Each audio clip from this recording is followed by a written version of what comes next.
Welcome, ladies and gentlemen, to episode 25 of the Frisky Whiskey. It's like our 25th anniversary almost. It's like kind of weird. It kind of feels like that, right? It's 25th anniversary. I mean, we are a quarter of the way to 100, halfway of the way to 50. Yeah. I mean, I should have brought streamers and like noisemakers and those little things you blow on, man. You know. I'm not even going there. So, we kind of had an interesting idea for today's episode. Yeah. As y'all know, because Mike D and I, we talk about our private collections and the things that we like to go and shop for and that kind of stuff. We're kind of diving into the private selection. Yeah, so the show is from the Private Collection, Volume 1. Mm-hmm. So this one is from TI's private collection. This is my private collection. So if you notice, they've already been opened. And, yes. But these are really good and very unique. Both of them. Whiskeys that we got here, bourbons, if you will, and whiskeys. You know, mm-hmm. Actually, they're both bourbons. They're both bourbons. Yeah. We have a Calumet small batch Kentucky Straight Bourbon, and this is going to be interesting when we talk about this one. And then we have something really special. In my opinion, I do. Not easy to find, and when you find it, it's usually over 100. Yeah. It's Booker's Kentucky Straight Bourbon, 2301-1 Charlie's batch. And how much you pay for this one? So this one was $97.99. Okay, so I saw it in different ranges from 90 to 130 when I was kind of doing. So I think I did a pretty good. I think you did pretty good. I think getting it for under 100, you won on this one. And this has a great history story. It's kind of cool. So we're gonna get into that. But I think we have the night ready to go. We do. We have Calumet. We have Booker. I think we jump into your private collection. Let's dive right in. All right, so we're going to do the Calumet first. Yeah. So I'm going to talk about that one real quick. It is a 86 proof with a mash bill of 74 corn, 18% rye, and 8% malted barley. Now, we've done Calumet before. I think we did a 10-year-old, if I remember correctly. Yes, we did. And we got introduced to them at the Whiskey Fest. Yes, we did. That was actually our first introduction to. And I love the story. I love their story. I love the history that they have because they really have a history in what a lot of people consider to be more all-American and a lot of other things in this world, in this country. It was horse racing. Mm-hmm. That's very American. It probably saved a lot of people during the heavy depressions back in the 30s and 20s. But there's like this kind of like nobility with horse racing that we have in this country. It's held at a certain standard. Yeah. So Calumet was so here's the story in Calumet. William Monroe Wright established Calumet Farm in 1924. On a small farm in Lexington, Kentucky. After Wright's death in 1933, his son Warren began to move the farm business towards thoroughbred racing. Over the decades, that came to be the farm that produced 2 Triple Crown winners, 8 Kentucky Derby winners, and 8 Preakness State winners. That's pretty nice. That is pretty cool.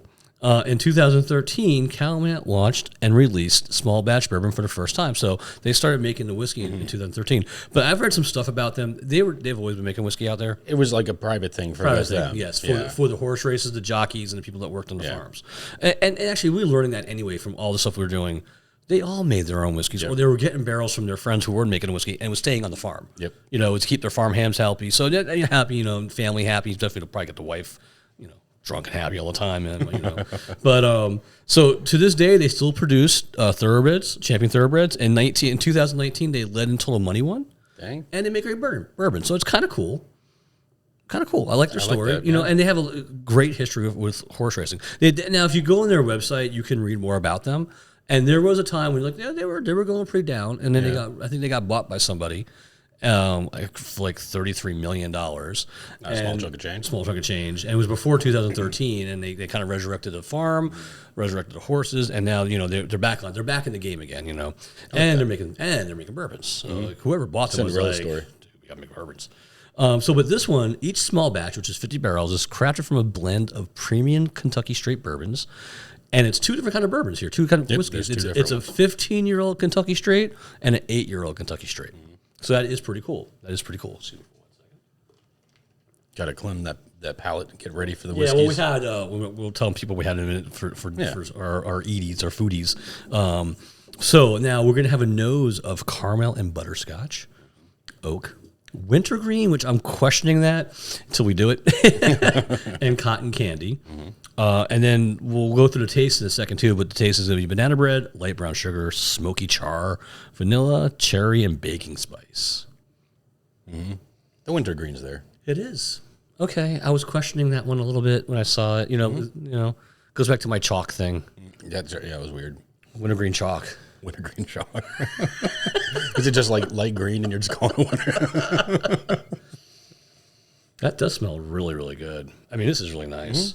No, the caramel, that butterscotch is there. The oak, a little bit oak, a little bit of oak. Cotton candy, I don't know. The wintergreen definitely caramel and butterscotch has. I don't know. Cotton candy could be kind of. I mean, that just smells like candy. Yeah, sugar. It could, I think it could be very like a sweetness. Yeah. Subjective too. Yeah. If someone thinks what cotton candy smells like, someone kind of bad experience with cotton candy, they freak out. Especially cherry cotton candy or something weird happened to them, and then the whole clown thing pops up. Cotton candy smells like ass. Yeah, right. Somebody fucking a clown in here? Oh, yes. It does have the light hint of aroma of clown. Empty bottle of bourbon, a clown passed out, left over. Ever seen the movie Shakes the Clown? I don't think so. Have we ever talked about this? No. Oh, we're talking about this in a second. Let's do a taste, and we're going to talk about Shakes the Clown. All right, so we should be tasting banana bread, light brown sugar, smoky char, vanilla, cherry, and baking spice. I'm going to say right off the bat, this is so smooth. And I'm definitely getting the baking spices, the char, the brown sugar is definitely there. I'm searching for the banana bread. Hold on, let me go searching here. So there's a reason why, like, this is definitely one of my favorites that I have in my collection right now. And I think I picked it up. So this one I picked up at not Total Wine. I was up in Massachusetts. Yes. So I was cruising around up there. Stopped at a place called Yankee Spirits. So if any of you listeners from the Northeast, Massachusetts specifically, I'm pretty sure Yankee Spirits has a couple of locations. I think they got one out near the Cape, or they got one in Central Mass. I was in the one at Central Mass. So that helps. It's in Sturbridge. Sure. Okay. So, and that's where I found both of these bottles. Okay. So I think you got a very, this price you're going to get everywhere. I saw it between 53 and 56. So not a big price difference. No. So this is, and it's out there. If you go on their website, it says it's very available. Like, it's kind of interesting. Some of them weren't as available, or some were totally you can't get anywhere. Yeah. So this is good. I mean, this is really tasty. It is a solid whiskey. This is something you get for somebody as a gift you like. Yeah. And you hand it to them with like confidence, like, you're gonna like this. It's smooth. It's very smooth. It's got a ton of flavor. You can make a cocktail of this. I think this make a good Manhattan for sure. And a couple other, I have a dad's drink I think this would be really good for. It would be. Which is like a lemon juice, sweet tea syrup, and some bourbon. But this is, so I'm going to try to get this banana bread out of here. It's kind of there. Kind of.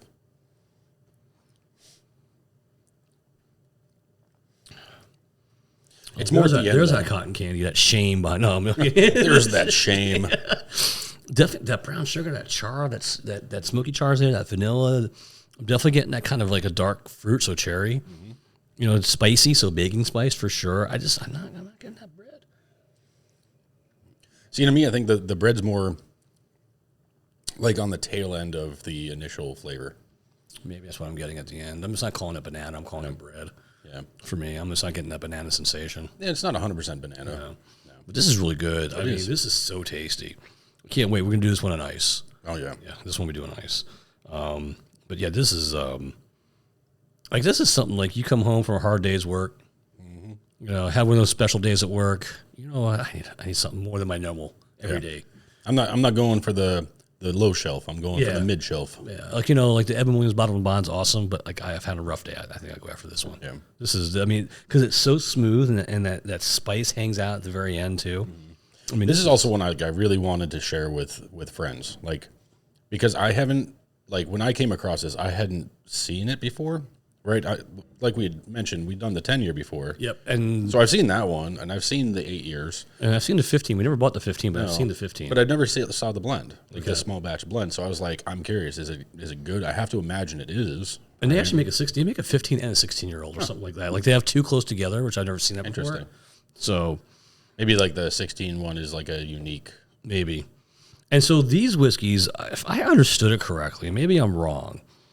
I don't know if they're actually making these whiskeys. I think they're sourcing these two whiskeys out. Yeah, I think they source and they blend it to their Calumet tradition. You know what I mean? Yeah. So it's not the Calumet whiskeys that they make themselves. And these are just straight bourbon whiskeys that they're getting. They're selecting them. They're selecting for them and blending them, which is really cool. Yeah. And the art of blending is not easy. No, I couldn't imagine. Like doing it just especially right. small batches where you have like 50 barrels and that's what you're working with. It's like well, you're not talking like a massive thing where you're blending a whole batch. Like, because we had that little taster before, I'm going to say I like this better than the taster we had before. Yeah, I mean, you want me to bring up what you had? Okay. Yeah. So one of the other whiskeys I pulled out, because I wasn't sure if Mike D had it before, was just the Wild Turkey Rare Breed. Very good. It is a very good whiskey. Very good. But I was looking and I was like, we're doing my private, collection here. So I was like, yeah, I'll bring this one down. Just, see if you like it. Yeah, I just wanted some during dinner. Yeah. Not our dinner, but our little snackies. Yeah. So that's very good, but I'm going to put this ahead of that. Yeah. This is definitely. Which is different. Different. I think the Rare Breed was like $38. Okay. All right. Something like that. So that movie I was talking about, Shakes to Clown. So if you guys are a little bit older out there, you're going to know who I'm talking about. There's a comedian called Bobcat Goldthwait. Okay. And he was kind of a goofball type of comedian, like really weird. But he made this movie called Shakes the Clown. And he was Shakes the Clown, but had all kinds of actors in it. Famous actors who weren't famous then or just started up and coming, or from towards the end of their career. So it had like Adam Chandler was in it, Robin Williams is in it. There's a handful of other people that you see their faces. You're like, oh wow, he's like, this is when they were young. Like, and also who's in it was Florence Henderson, the Brady Bunch mom. So the movie starts out. This is the classic best start of a movie ever. There's a clown passed out on the floor, but you don't really see what's going on. All of a sudden, you hear something going over his head and hitting the toilet. You realize it's in the bathroom, and there's a little kid peeing over his head into the toilet. And he wakes up, and the kid's just peeing over his head. And he gets up. He's like, you can tell he's drinking all night. You can just tell, right? And then suddenly Florence Henderson comes walking in. She's like, she had clown makeup all over her face. And she's like, oh, wow, you're my first clown. He's like, I get out of here, baby. And he just takes off or something. And that's how the movie starts. So the premise of the movie is clowns are real people. Okay, not just people, but that's who they are. They're a clown. And they live in society as clowns. So clowns don't take their makeup off in this movie. They are who they are. They are a clown. They go to dinner, shopping, anything they do, they are as a clown. So in this world, clowns are real people. Like they're real. Mm-hmm. Like they are clowns, but that's who they are. And there's some funny scenes in this movie. Totally. There's a scene they're all getting drunk. They're like driving around town getting drunk, drinking like beers or whatever, and they see a mime. They chase the mime down. Come here, you solid motherfucker! And they start beating him up. All right, so when did this movie come out? In the 80s. This is an 80s movie. This is probably, so it's Adam Chandler young, probably 84-ish. Dang. 85-ish, but it's like a cult classic. I'm going to have to check it out. But Shakes, the stuff that this guy goes through, what he does as a clown, and then at some point he becomes not a clown, and he's all out of whack. He doesn't know how to be a person without being a clown. So it's interesting. It's a cult classic, good watch. So it's like a comedy. Oh, it's definitely a comedy. Okay. Because all comedians are in. Yeah. Robin Williams, he's funny because he plays a mime teacher, right? And something's going on. And he goes, "I know who you are. You're no mime. You're a clown." And Bob got cool. No, I want to be a mime, man. This is what I want to do. So it's a well worth checking this movie out. Shakes the Clown. All right, let's move into our next phase of the tasting, if you will. Enough of Shakes. Good old Shakes. Shakes. Oh, by the way, Shakes liked his whiskey. Back in the 80s, he liked his whiskey, which is a good thing. Because actually, I'm saying that because when we get to the next one, we're going to talk about who probably saved whiskey to a certain degree. Oh, yeah, here's my ice. Yes. Bring in the ice. Don't forget a little bit so we can see what we get. And this will determine whether or not it's a good cocktail. True. That is a good test when you put the ice in there. Mm-hmm.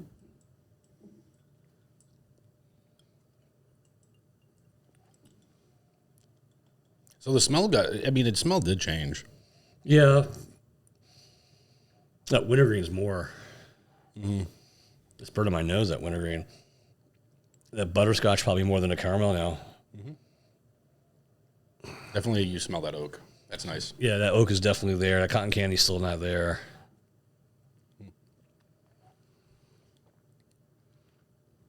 Yeah. Oh, that cherry's there. Big time now. Yeah. Wow. That mellowed it right out. Yeah, the smoky char is almost gone. The brown sugar's there. I think that's white. The baking spices kind of went away. Yeah, very, very mild. At a little bit in your tongue, but not really that much. I like this on ice too. This is very smooth and nice. I like this. I like this neater on ice. I go both ways on this one. I'd agree with that. And definitely with a good cigar. Did you grab cigars? I have them upstairs. You have them upstairs. I know. I forgot them.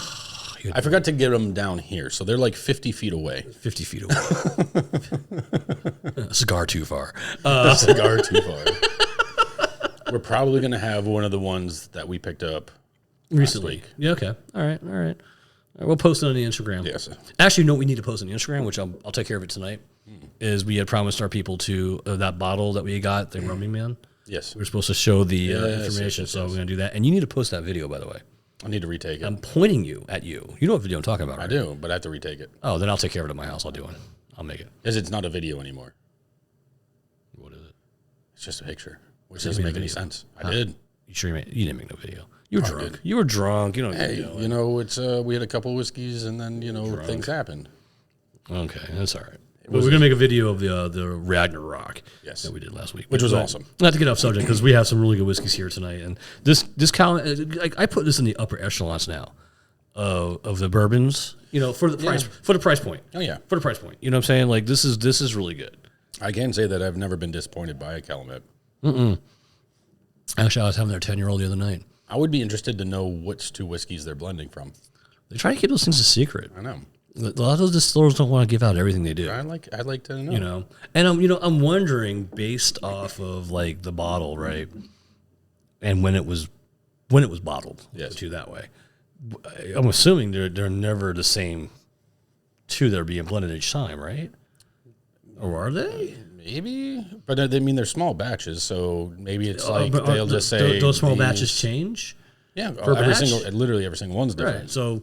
So I think we have to do more research and find like when these are bottled. Yes. And then see when we can find one. Maybe you have to pay a little bit more to get an older one.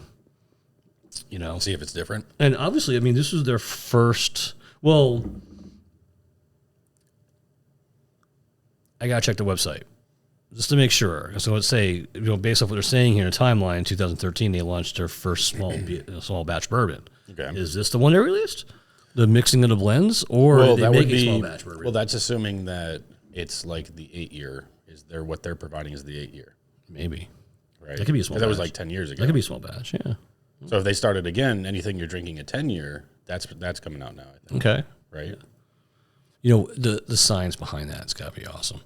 It's probably not that hard. We'll probably make it harder if we start talking about it ourselves right now.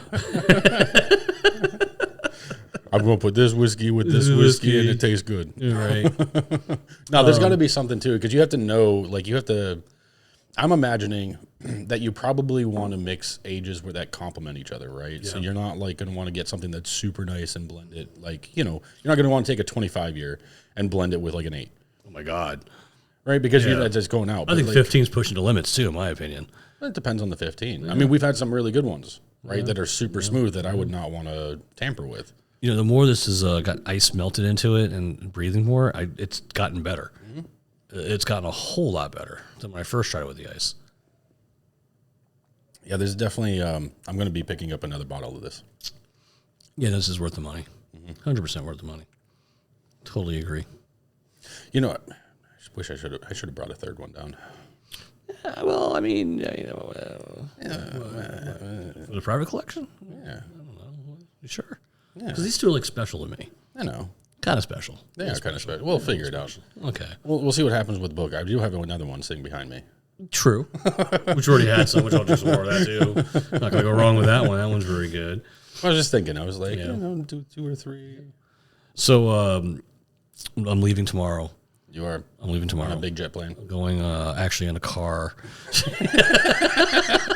And we're going to drive across the state to Naples for my annual golf trip. I talked about it last episode. And so Evan's picking me up tomorrow, our master logo designer here who did the Frisky Whiskey for us. And I'm going to bring him that rye. I'm going to hold true to my word. Based off the show, and I'm going to have him try it tomorrow night. To.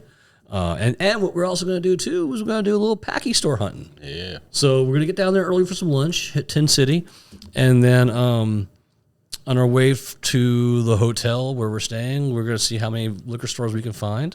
As long as it doesn't look too scary, we'll go inside. That's the way to do or, it. you know what? I'm scared. I don't care about the scary part. I'll just leave Evan there. Yeah. On his own. If it gets wild, I'll throw Evan in front of it, and I'll take his car and drive away. Just knock him over. Yeah, it's like, you can have him. No rough stuff. Which that actually inspired me to do the some hunting myself on Saturday. Oh yeah. Oh yeah. You go hunting. Yeah, you go hunting around here. Yeah. Those stores we haven't been to yet together in any form or fashion, or I've been to, or you've been to. Try to find some deals. Yeah, because I've been to a few places around here that you've never been to, and you've been to some places around here I've never been to. Yep. So yeah, so you gotta find us a gem. Yeah. And if I find anything, obviously we're gonna just get it. Same thing for you. You know, just do it. So no, I'm actually looking forward to that little part of the trip now that we're doing that. That was kind of like we just talked about it the other night. I'm like, yeah, that's a great idea. Well, so our friend Steve, who was on the show Battle of the Rise in June. Yes, the finale. He was out in the Tampa area and said he found a really nice whiskey for $11. I got to see that receipt. Me too. I don't believe him, but I mean, maybe he was like all excited. He meant $110. $11. What can you get for $11 anywhere? Apparently, this really nice whiskey. I'm gonna call my cousin up. I need to know name that store and send her there and have her get me a bottle. Do it. Just send it. I mean, and her husband likes whiskey, so maybe he might want to know about this too. Maybe get like 3 bottles. Okay. And then you just store one away. Yeah, this is a nice whiskey. Yeah. Well, go ahead. Well, you got me going already with the. Well, so okay, so blame me. Okay. So while we were having our snackies, I got confused with the glasses, and I thought I had more whiskey in my glass, but maybe I finished my whiskey, but I saw a whiskey in a glass, and I just went ahead and drank it. Apparently, it was not my glass. Oh, it was my glass. Yeah, so I drank your whiskey and my whiskey, so I doubled up. And I was having so much fun with it. But since I'm going away tomorrow, it doesn't really matter for me tonight. No. And Eben's driving, I'm assuming. Yes. Yeah, I'm not taking my car. Well, you'll have a good time. You'll have a good time in his car. I know. He drives every time. We've been doing this couple for more than a minute now, so he drives usually every time. I just give him gas money. There you go. Yeah, this is good though. This is good whiskey. And I'm excited where we're going for lunch too. This place called Tin City. So they have it's like on the water, and they have like multiple restaurants. And there's one restaurant I think it's called Snappers. Snappers, and they're famous for like these pinch claw crab things that they make, where it's like these little crab claws, like tiny, but they have a big chunk of meat on the end of them. You rip them out and you just eat it. It's good food. It's on the water too. Yeah. It's good seafood. I love my seafood. So I'm just trying to imagine like a tiny little claw with meat. I'll take a picture of it. It's kind of you have to see it and you'll understand what it is. It's kind of cool. It's not a little bit of meat. It's a good chunk of meat, like with the little claws. I will leave you. Yeah, you'll see. Send pictures. So I'm actually looking forward to that too. Sounds good. Yeah, I'm bringing some of that bullet pre-made old fashioned, and then my buddy there, who's also going to this thing with us. He's a big Manhattan drinker. Okay. His name is Matt Harold. Matt Harold. We call him Harold. But he likes his Manhattans, and so I'm going to have him come try this out. Maybe I'll even record it. Or maybe I'll do a quick Instagram. Yeah, do that. And while we're going to meet him, I'm going to do that. Do it. What a great idea. idea. Yeah, definitely do. I'm going to do a live Instagram on Friday night with me and Harold, and we're going to try the Bullet pre-made Manhattan mix. And he's my Manhattan specialist. He's my expert. He's my SME. You know, subject matter expert. Yeah, say it again. Subject matter expert. I said it way too fast. It's like subject matter expert. And I'm going to have him let me know, because he just likes a classic. However you make the most classic Manhattans, he makes them in quantity. Because Manhattan's one of those ones you can make in quantity. Maybe I guess you could do that with old fashioned too. You could. It'd be weird. Yeah. Well, obviously, Bullet's figured it out because they're not making bottles of it, and so did High West. I just tried that one for High West. I was looking to see if they had a High West Manhattan too, when I was at ABC. They had the same stuff on that shelf that hasn't changed since we've been there. They sell the Willet. Yeah, it has nothing has changed on that shelf. I don't know what that's about now. It's kind of making me like, is this real? It's not real. It's not real. I'm not. You're not real. Yeah. So I was like, if I would have saw something then too, I'd have grabbed it. But said I told you what I grabbed for an upcoming possible Japanese show. We haven't been Japanese in a while. It's true. Yeah. Yeah, we're going to be going back over some other topics that we've covered. Yeah, and we're figuring out how we're going to do mixologists. We're getting closer to what we want to do. I got to decide what I want to buy ultimately. Which recipe do we want to do first? That's different. I mean, because when I was doing, determines what we buy. Last week and then even this week when I'm doing the history and looking at these websites, they all have recipes, man. Yeah. If we like I know we talked about doing a Manhattan thing, and like maybe we'll just get 3 different whiskeys. Like a Hudson, old Uncle Nearest, and somebody else, whatever, and make 3 different Manhattans their ways with their whiskey, and we'll see which one we like better. I'm down. So I forgot what whiskey we had. What did we have last week? I'm drawing a blank right now. I know we did Rye last week. Yeah. And a lot of them had some good recipes, not just the Manhattan, just other drinks. So we got. You did mention that the Roaming Man one had some recipes. Mm-hmm. So I think we have to just try all the ingredients and just try different recipes, man. Have a Manhattan night, then we'll have a. But that's the thing, though, is like which whiskeys do we gonna go with? Because we'll figure it out. We have so many. We have so many right now in our collection that I'm sure we could throw a dart and say, okay, let's just do that one. You're probably right. I have no idea how to drink. I'm having drinking problems. I have a drinking problem, everybody. I can't get it all the way in the mouth, apparently. It's all right. It happens. It does happen. Now we're moving on to the special one.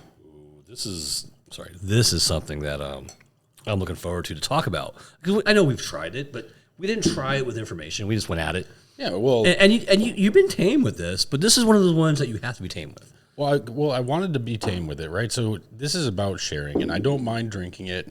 And I think I even told you, like, I do not want this on the show. But I changed my mind, and the reason being is it's a really good whiskey. And it's rare. It's hard to come by. Exactly. And it's not that it's, like, super expensive or anything. It's just, when I went and picked it up, the guy was like, yeah, we haven't seen those bottles in, like, 4 months, 5 months. And it's like, okay, well, if now I'm seeing it and I'm here, I gotta buy one. I have to buy one. And our fans, our listeners demand this. They do. They demand to have the stuff that they can't get or can't see. Even though talk about it. 0 of them ever comment. That's a shout out to you guys to start commenting on our stuff. You're out there. I know you're out there. We know you listen. We see our downloads, but maybe some comments. Maybe you guys had Booker. Yeah. Because I'm gonna say, look, this is kind of more easy to get. So talk to me about it. Awesome. We can talk about it. I'd love to talk to you guys about it. But talk about the Booker. Talk about the ones you are rare that you think are rare. Let's have some fun with these things. Plus, the presentation of Booker's is awesome. So it's actually we have the bottle. I'm gonna move the bottle for a second. Yeah. So like this is just a cool little box that comes in. And we're actually going to learn about the box in a second. Yeah. So that's kind of like one of those things when you see it, you're kind of like immediately pulled to it. And you're like, what is this fancy thing? So T.I., tell us about Booker. What's going on? Let me learn you about some Bookers. Learn me.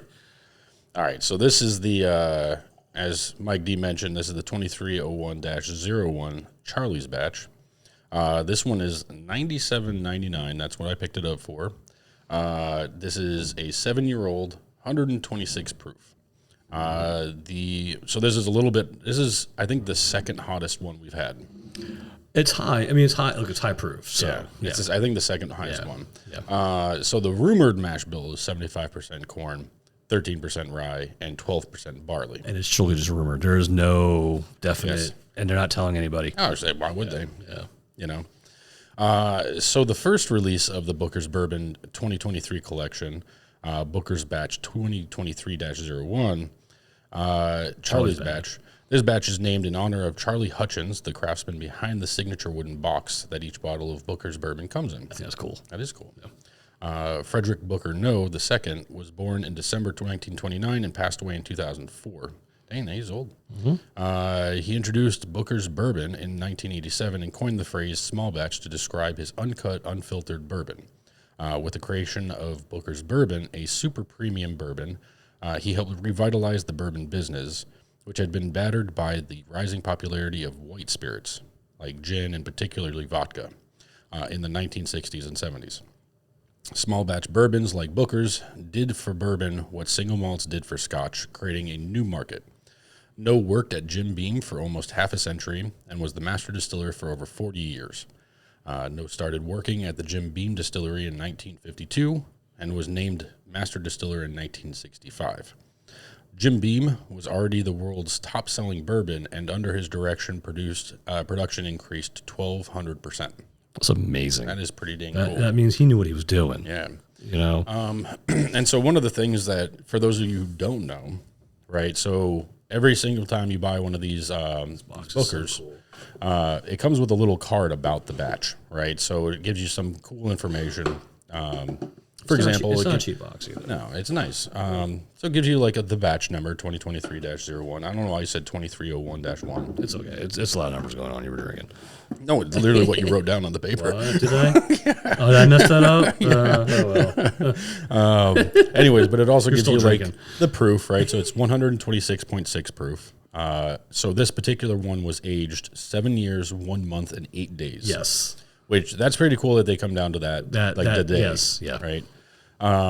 So another thing that they give you, right, and maybe I'll take a picture of this with these and then like post this so you guys can see. So this actually tells you the breakdown of the small batch. So it's made up of barrels from 4 production dates that were aged in 4 different warehouses. The breakdown of barrel storage for Booker's Charlie's batch, which is this one. So it came from 3% from the 5th floor of 7-story warehouse Q. 17% came from the 4th floor of 7-story warehouse G. 24% came from the 4th floor of 7-story warehouse Z. 27% came from the 5th floor of the 7-story warehouse Z. And 29% came from the 5th floor of 7-story warehouse I. Mm-hmm. So it's pretty cool, that there's some information on the back of kind of how the blend was actually made. Yes. For the small batch. I think that's awesome. I think it's super cool. Yeah. It's just some cool information to have. Yep. And his son took over since he died, and he's the one almost doing all the blending right now. So the latest batch that came out is called the Apprentice Blend. Okay. And it's to honor his dad when he became Jim Beam's master distiller. Well, I'm going to have to find it. If I find it, I'm buying a bottle. Oh, it's out. I mean, it's new. It's out there. So this is the first one that came out this year. Yep. So that it's got to be out there. I'm sure if you go on the that thing called the internet, I'm sure you'll find it. It's got to be out there. And I may even came across to say in my pricing. Maybe that's where I got my pricing kind of mixed up on. Maybe that one's more expensive. I don't know. Okay. But interesting. So he talks about how his dad was kind of like a goofball a little bit, didn't take things as seriously, and Jim Beam had whoever was a Jim Beam guy at the time was like, you gotta be married. And it's interesting that there's some stories on that one too. So I read both. Yeah. I didn't realize what I was doing. I'm reading this one. I'm like, something just feels off, and I looked at the numbers. I'm like, wait a second, there's numbers here, and I realized I'm looking at the wrong bottle. So it's interesting. So I know that you wrote down something there, right? So it has kind of on this card. It also has the nose. What's it have for the nose on that? So this one's balanced without too much wood, with hints of oak, toasted nuts, and vanilla. Okay. So that's what it says on the card. And now the flavor should just be warm with a nice smooth finish or something crazy like that, right? Well, yeah, but I mean that's all you talk about. So because of that, a slight warmth and a pleasant finish. Right. That's all for flavor, right? So I went out, and so I since I've been doing this, I have a couple of sites now that I kind of bounce around on. Look towards for if I can't find a good flavor profile from the site itself, or the I have other means of finding flavor profiles. So there's like one or two. Actually, I'm sorry, there's three of them that I kind of go to now that I've saved, and I just type in a name, and hopefully they've done a review of it. So I kind of took what they wrote and then mixed in more of a taste out of it based off what I read. So what'd you find or figure out? So the nose, oak, toasted nuts, vanilla, toffee, barrel char, caramel, and espresso. And then the flavor is going to be honey, toffee, peanut brittle, caramel, barrel char, tobacco, and sweet cream. So we'll see what happens. We'll see what actually gets checked off on this list, okay? So I just want to mention... So wait, so this is something also, by the way, we're not going to do with ice on our next round. We're going to be doing we got little droppers. Because this is something more on the level of you don't put ice in this. No. Certain ones you just don't put ice in. Yeah. So this is one of them. So you did put sweat cream instead of sweet cream, by the way. Which I'm not sure what sweat cream is. Comes from my secretions. I sell it on the internet. I make a soap with it too. When you said sweet cream, I was like staring at it. I was like, that doesn't say sweet. Diamond of Antigua buys all my soap. It's at the finest hotels. I may or may really not put leave sweat it. cream? Yeah, you put sweat cream. Oh.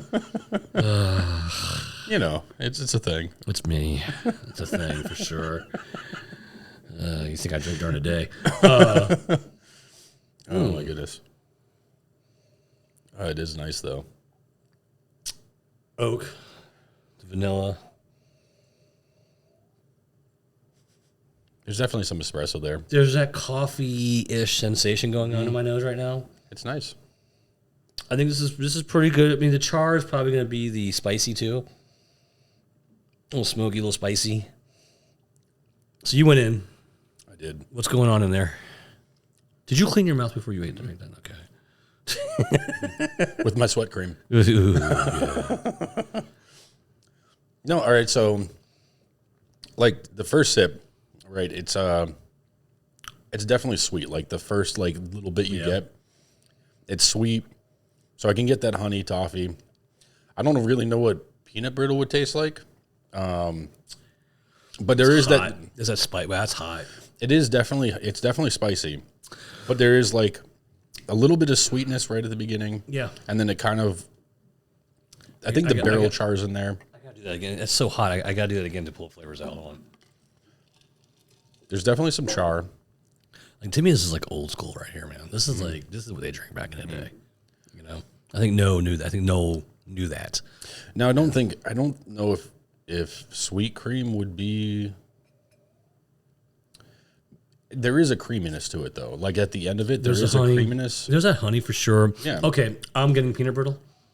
I just got it. That is 100% peanut brittle in there. 100%.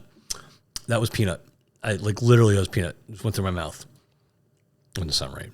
But there's definitely that peanut's there. The caramel's there.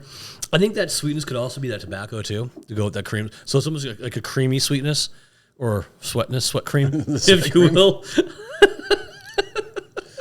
See, to me, that it's a creaminess in texture more than it is in flavor. Mm-hmm. I agree. I think the tobacco has the more the flavor of the sweet to me because tobacco can be sweet. Yeah. Because when I say tobacco, I usually think of like chewing tobacco. Yeah. Not like the vanilla pipe tobacco. Not like that something like that. Not like Marlboro. Yeah. Or Newport. Yeah. This has a hint flavor of Newport. That follows Newport 100s. Right, but then follows the cool brand behind it. It burns and makes you not feel nice, but somehow your breath is fresher. Right. Then little Benson Hedges menthol comes at the very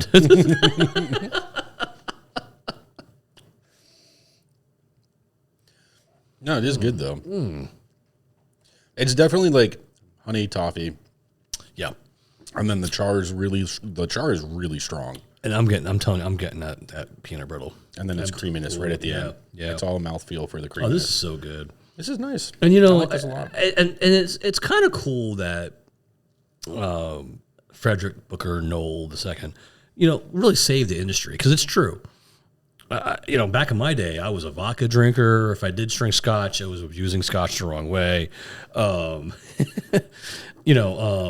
I was definitely, and I went through a gin phase too. I actually prefer, if I have a martini, I actually prefer a gin martini over a vodka martini personally. And it's actually original Recipe for martini. it. Yeah. But during the 80s, you never really drank whiskey. I never drank whiskey when I went out and partied. I mean, if you did a shot. And it was usually SoCo and lime. I'm going to puke just saying it out loud. They did a lot of those back in the day. But, and it was, look, take away from the Jack and Cokes, the Jim Beam and Cokes, Jim Beams and Ginger and the Crown and Gingers that were out there too. Whiskey was dead. Yeah. Whiskey was, I joke about it, but back in the 80s, in 1985, you walked into a liquor store. You'd probably have a whiskey section the size of this table, to be honest. And half that was the same bottle, 3 different sizes. You know what I mean? And then they probably had some extremely cheap whiskey, like that Skull Tennessee whiskey that it's in a plastic bottle, and probably a couple other cheap ones. And, there was no high-end whiskey. Yeah. I can't even imagine what Jack Daniels cost back in those days, in the 80s. 85. Back in my day. Back in 1985. We had Wham! Wham! Culture Club. We drank our vodka. And we liked it. And then we had wine coolers. Oh, God, I remember wine coolers. California coolers, man. I remember those, dude. I remember sneaking them when I was a kid. Yes, it was like a rite of passage. At least in the 80s and maybe early 90s, a rite of passage was you had to sneak wine coolers of some sort. I remember it tasted like, you remember those air fresheners that come in like the little cone? And remember like the blue one and how it smelled? That's how the blue one tasted. If I drank one today, I'd probably puke it. Do they even make them anymore? I don't even know. I kind of want to find them just to see if they do. Actually, I think what replaced them was all these hard seltzers. I think that's what replaced it. I think Zima replaced it. Oh, Zima. Dude, that was malt liquor they made clear. That's all that was. But I'm pretty sure that's what it was. It was. No, it was. It was malt liquor. It replaced it, and then we got to seltzers eventually. That's like a new. No, I think that killed the industry. I think do they still make Zima to this day? No. I think they made it a comeback though. I don't know. I don't have my phone on me. I'd search. But that was straight up malt liquor. I remember the commercial too. It was like this. There was this dude who did the commercial, and he had like this white suit on. And he had like the door. He's having a hard time with this because it was actually him. Yeah, nice. I want to use certain phrases I know I can't use. He had like a fedora on. He was like, "Oh, it's Zima, it's Zowie, it's Wowie, it's Zowie." It was like the stupidest commercial ever, and it was like so popular out of nowhere, and then like it disappeared, which was good. It needed to disappear quickly. It was horrible. It was literally. It didn't disappear quick enough though. No, probably not. No, but back to our original story. Yes. Whiskey was just not a drink. That's true. I don't remember ever ordering, unless I did a shot of whiskey. Never ordered a whiskey drink. I don't think anybody knew what old fashioned was back in those days, back in the 80s. Someone had to. I don't know. Maybe like some of the really old bartenders or something. Dude, and that's why, like, to this day, you still can find like J&B and Cuddy Shark still at certain like country clubs because that's what it was, man. Yeah. Like back in those days. And could you imagine being that actually probably one of the biggest sellers was Seagram 7 whiskey. Yeah. And everyone had a 7 and 7. 7 all day long. So it's refreshing and it tastes delicious. Refreshing. Lemon lime. I remember my brother, my stepbrother, he was a big Seagram 7 guy back in the day. He had bottles, he had the big bottles. They used to make those big they're the like 5 liter bottles or something like that. Like the 4.5 liter bottles. Oh yeah. But whiskey was dead. It truly was. You know what? Probably because what this guy did in '87 started a culture for it. And suddenly it became, did you hear about this whiskey? Yeah, I think it's one of those things where there was an opportunity, right, to make something, right? And one of the things, right, they mentioned after that, the 1987 date, is like the super premium. So you got to think about the 80s, right? Everyone wanted to be the thing, right? Yeah. Everyone had that kind of mentality. So if you introduce something as super premium, People are going to hop on board. Yeah, show where the beef was, man. That's just what it is. Yeah, It's the beef. It was, well, I truly believe that, and it definitely also made getting whiskey maybe a little more special again. Mm-hmm. Hey, you got to find this one. This is really good. Taste this. Yeah. And then now, like I said, look where we are. Well, could you imagine seeing this box sitting on the shelf back in the 80s in like a bar or something like that? I'm wondering if that's how they first marketed it with the box or not. Maybe something came out later. Maybe, but I mean, like, if you saw this in the 80s, you'd be all over it. Yeah. Yeah. Right? Because it's unique. It's a unique presentation. Yeah. Yeah. Everything was, man, the 80s, man.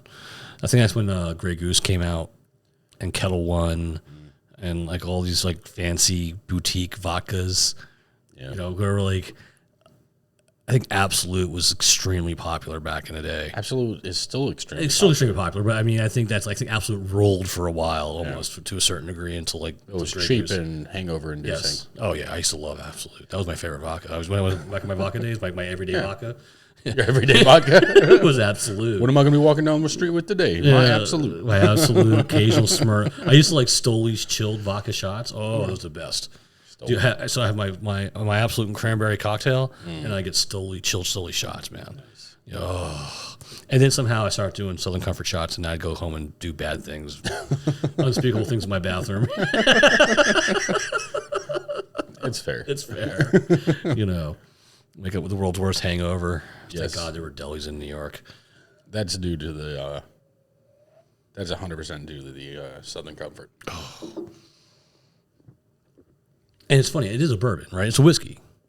It's technically a whiskey. It's technically a whiskey, but I don't think I can even.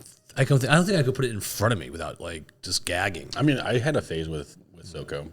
I think one of these shows we're gonna have to do one day. This is a joke. Maybe we'll do. Maybe we even do the show. Maybe we do like a 20-minute Instagram video, and we do like Seagram 7, Cutty Shark.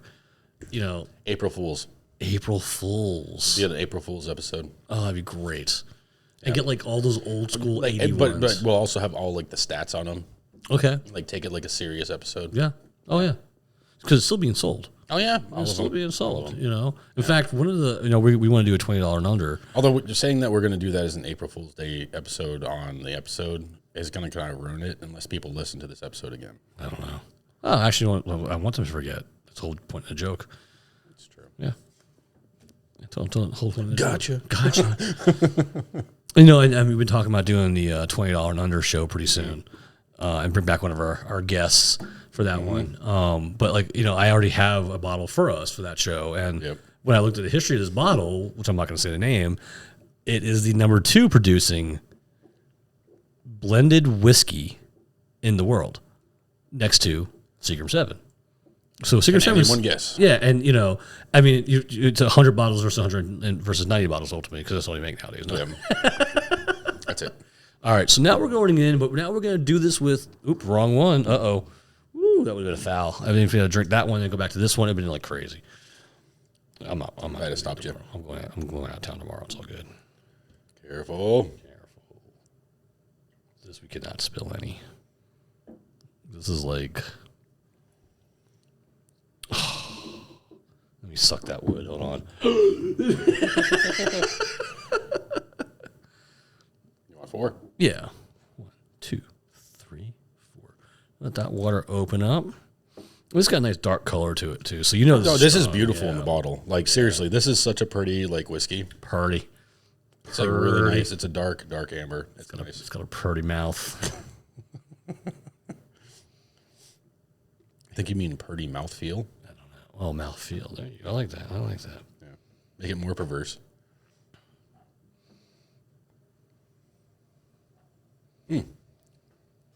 So I'm getting that char. More than I did the first time. That water brought it smoky. Let me clear the palate here. So now we've had our 2, right? We've been drinking these right now. So tonight we got some really good food from a local Italian market called Joseph's. Dang good food. And what did you get for us tonight? So I did a meat lasagna. Because, Italian lasagna. Place, right? Yeah. Which was actually really good. Yeah.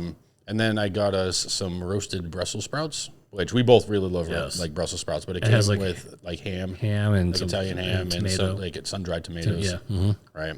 So that was really good. And then we also got roasted cauliflower, spinach, and then I did some, what is that? Shrimp cocktail, and I'm trying to think of the other things. There's the salad, and then Well, it comes with a salad. eclair. An eclair. Yeah, those come with this what you got. It's a dinner for meal, two. Yeah. Actually, that's the thing to talk about, too, is they actually offer dinners for one and dinners for two. It's actually pretty cool. If you live around this area and you haven't been there yet, check out Joseph's. Great for you need a quick dinner. I think like, this is a massive meal. It's like $17 or $19 if even. Like for the dinner for two, I think it was like 27. Oh, 27. Okay. Yeah. But I mean, like it came with all that food though. Yeah, there's a lot of food. And salad, like I said, it came with dessert. It came with dessert, salad, and comes two with sides. as well as the actual main course. Yeah. No, it's good. And actually, it varies. The prices vary on what you get. Yep. And so they have lots of good food there. They have a great like section where it's all this prepared food. Amazing stuff in there. And they also have like a pizzeria on the side there. They have a great seafood market. Great. Well, that's why we picked up the shrimp cocktails. And the shrimp, those I love like jumbo shrimps. Yeah. Because when you get like those little tiny shrimp you get from the grocery store and you're like, it's like I'm not even sure if it's even shrimp anymore to me now. Because after eating that, which tastes like shrimp, it bites like shrimp. Bite into it, gets that crisp, and you got these little thin, soft, little like almost translucent things that you're eating. Yeah. It's like that is shrimp cocktail. Yeah. And we had talked about this last week, and it definitely hits some mark. That's why we went to Joseph's. Yes, because actually that's part of the whole thing. But they have lots of good food there. I love their eggplant rollatini. They make a flank steak and also a London broil. That if you get like, you just tell them you want the rare pieces. Oh, it's really good. Their Chicken marsala is really good. chicken marsala is good. They have something called chicken. What's it called? It's piccata. Not piccata. No. Chicken. Gepsi, something like that. Giuseppe, chicken Giuseppe. That's what it's called. And it's like chicken, artichoke, hearts, roasted tomato. Sun-dried tomatoes, capers, and it's got like this sauce. Oh, it's so good. It's like one of my favorite dishes to get from there to go. It's really good. And they have, all the other food's really good too. They make a really good stuffed, old school stuffed artichoke.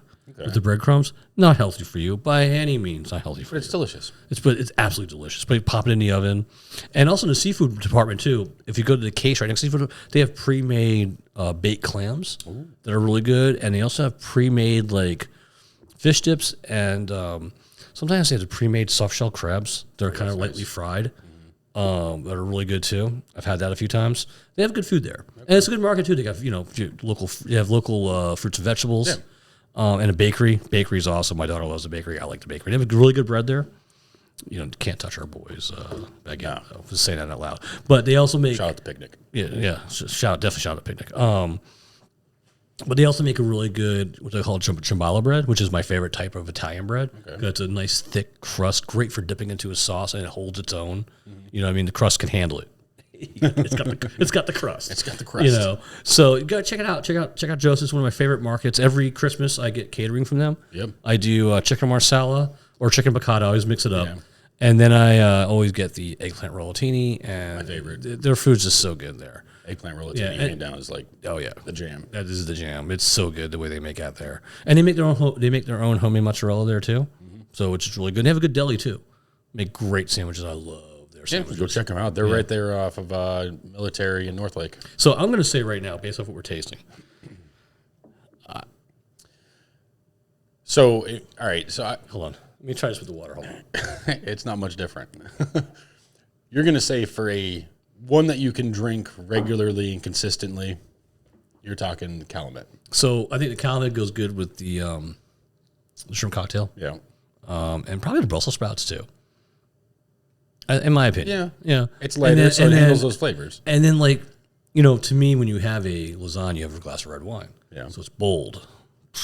It's bold. Booker's the bold. That goes with the lasagna, man. Yeah. Definitely. So those cheeses, too, because there's more than one cheese in that lasagna. Yeah, there was. It's like 4 cheeses in that thing. That goes great. That punginess with the cheese and that boldness of the Booker. I agree. I'm throwing a little bit more water in here because I'm a little curious about something since we're experimenting.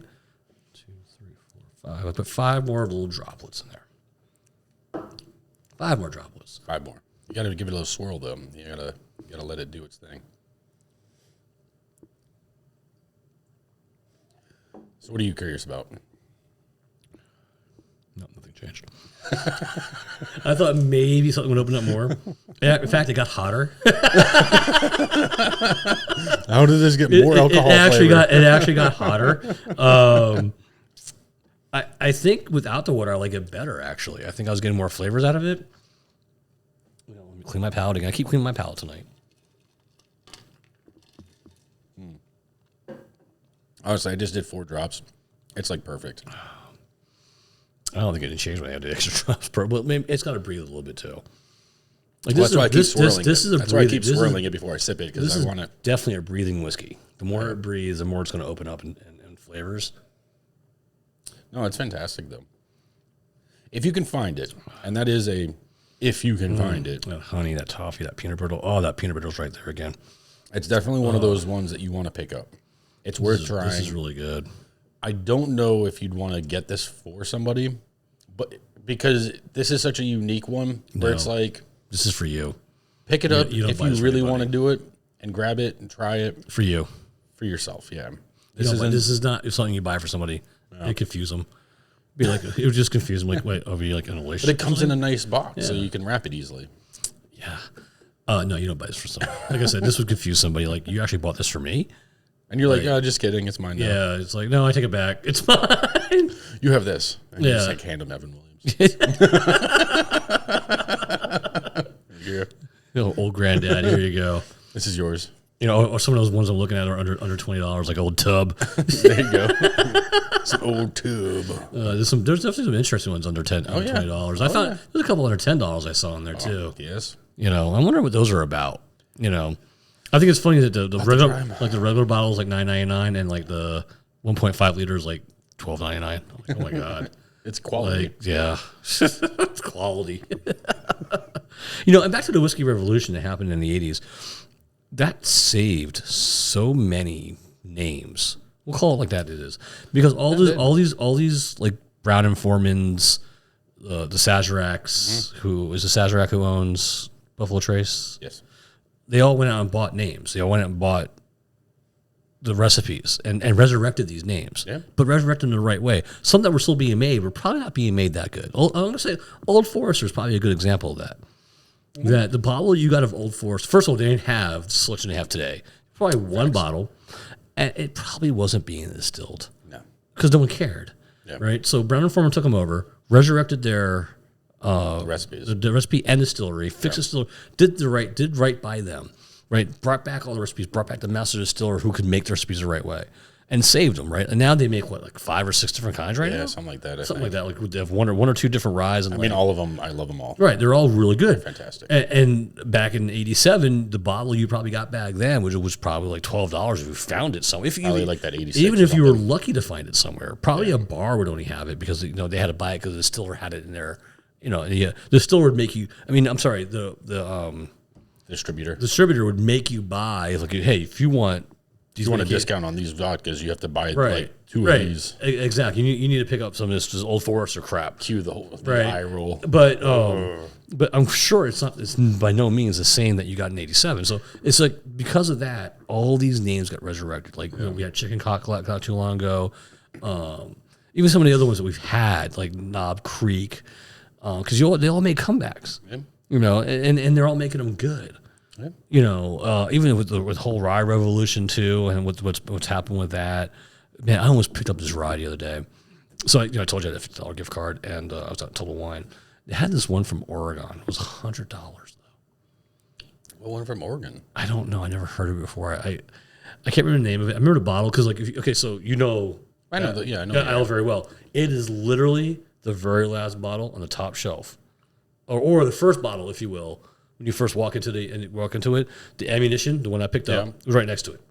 I'm gonna go. So I put it in my cart for a second, and I'm like, look, I had a $50 gift card. I don't really want to drop money right now. I wasn't planning to drop money, and I was curious about the ammunition because I already had the other ammunition which I liked, which was interesting because this one was made in Kentucky, by the way, for ammunition. Okay, which I thought they were solely based out of California, but they're using Pinot Noir cast. Okay.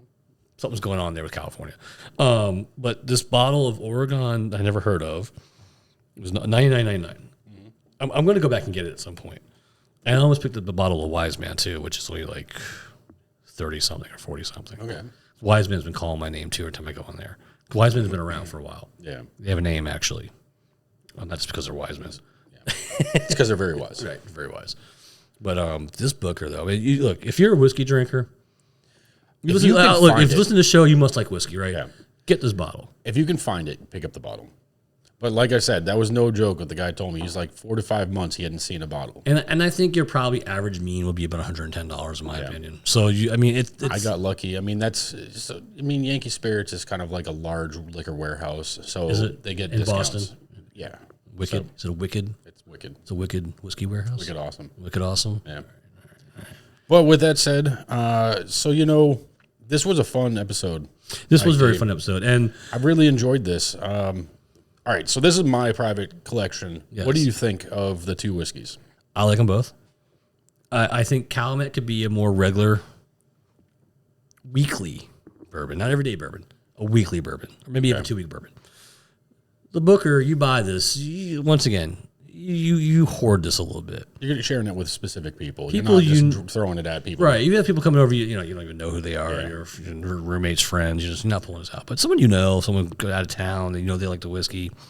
Yeah. I want you to try this. Yeah. This is gonna be a bit, this is gonna be a little heavy. Yeah. But you're gonna like this because this is how it is. Yeah. This is how it was back in the day. So I think they're two very different. I think they're both great. Awesome. I don't think you could put these two in the same category because they're just very different. I mean, they're technically in the same category, being that they're bourbons. Yeah, Kentucky Straight Bourbon. Right. But I mean, this is 126 proof versus 86 proof. Yeah. That's 40 proof. That's a 40 proof difference right there. So it's just a different style of drinking. Like I think the Calumet, I liked it both ways, ice and neat. Yep. I think because we didn't do this on ice, we did it with droplets of water. I'm probably going to lean towards no droplets of water for me personally. I think I got more peanut brittle flavor out of it. Yeah. And I think this is something that our listeners should really just seek out. If you could get it, find it, get it, treat yourself. You deserve it. Treat yourself. You're working hard out there, everybody.